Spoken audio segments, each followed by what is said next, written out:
sayaw na talaga namang buwis buhay.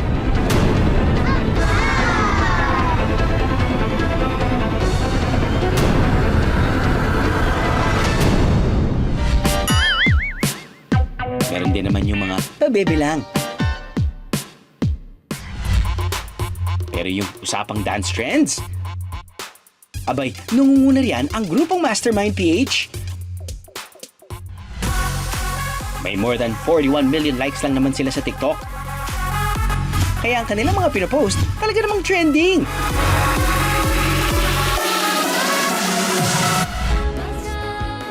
Katulad na lang na kanilang Makakaya Dance. Lahat ay makakaya, makakaya, Uy, kayang-kaya. basta kasama ka. Lahat ay aking makakaya. Ataw na sasayawan ngayong umaga mga kaha. Pero kung sa tingin nyo ay parehong kaliwa rin ang mga paa nyo, okay lang yun. Sabay-sabay pa rin tayo sumayaw. Kaya natin to. Dahil natin namin ng nakaiindak na facts tungkol sa pagsayaw. And 5, 6, 5, 6, 7, 8. Minsan talaga, kapag sobrang catchy at energetic ng music, hindi na natin talaga mapigil na sumabay, di ba? Alam siya na masakit yung katawan ko, so hanggang doon lang tayo. Kaya ang ating bucket list number 1, bakit nga ba tayo napaiindak sa upbeat music? Ang ating motor nerves ang nasa likod ng ating pagsasayaw. Kapag naisipan nating sumayaw, ito ang nagsisilbing messenger mula sa ating utak, papunta sa ating katawan.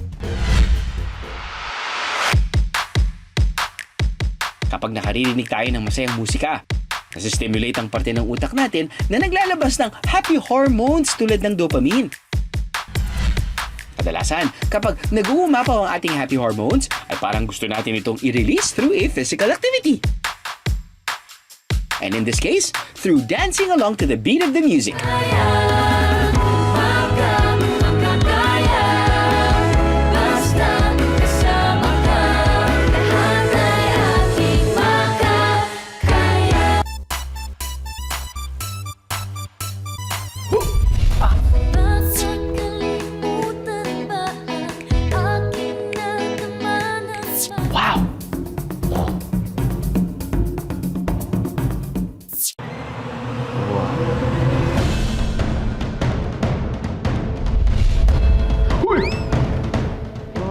Bilis nun ah. Parang dito sa AHA, in high speed lang tayo sa paghatid ng mga kwentong bagong-bago at napapanahon. Kaya, what you waiting for? Ito na ang ating amazing stories of the week! Ang tiniguri ang lolo at lola ninja mula sa Orani, Bataan, relationship goals daw. Dahil ang hobby nila, pareho ay bumato ng kutsilyo. Talagang parang music to my ears eh. Oh my goodness!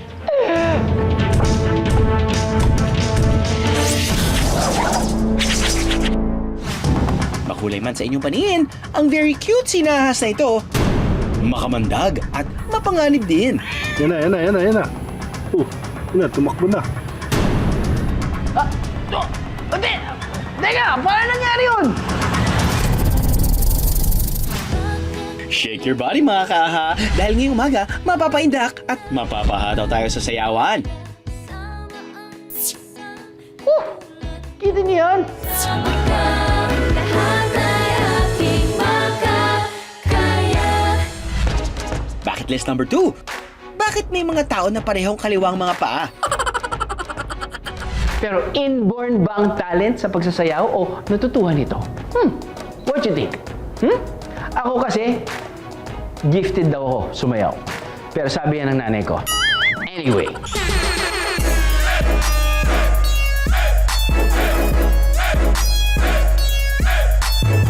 May mga tao na sadyang may pitik kung sumayaw o mukhang effortless lang sa pagsasayaw, no?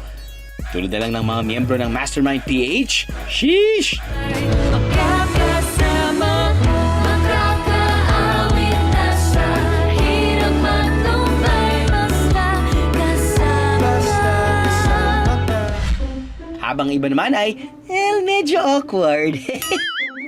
Ang isang rason kung bakit may mga tao na tila parehong kaliwa ang paa ay dahil sa hindi maayos na coordination ng utak at muscles.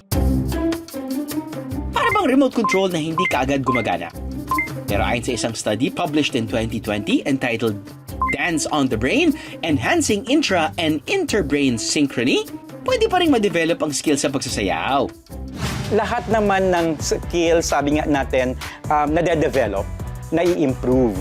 No? Depende lang sa tao kung ano ba talaga yung kagustuhan niya, saan ba talaga niya tinitignan yung sarili niya na magaling ako.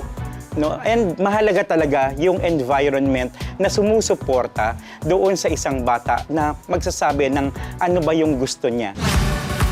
Nakatutulong ang constant practice sa pagiging isang fluid dancer. Mas nako-coordinate ang ating muscles sa timing ng music, nagiging mas synchronized tayo sa rhythm. At mas na-increase nito ang ating muscle strength, flexibility, and endurance. Pagkapangarap ko lang pangarap sa buhay basta kasama ka. Lahat ay maka. Ngayon, dumako naman tayo sa mga hayop mga kaaha. Para sa ating bucket list number 3, bakit may mga hayop na para bang sumasayaw? Marami-rami na rin tayong nakitang hayop na tila ba sumasayaw. Mula sa kabayo, dolphins, at ibon. Ayon sa mga eksperto, isang dahilan kung bakit ginagawa ito ng mga hayop ay for social bonding for food rewards.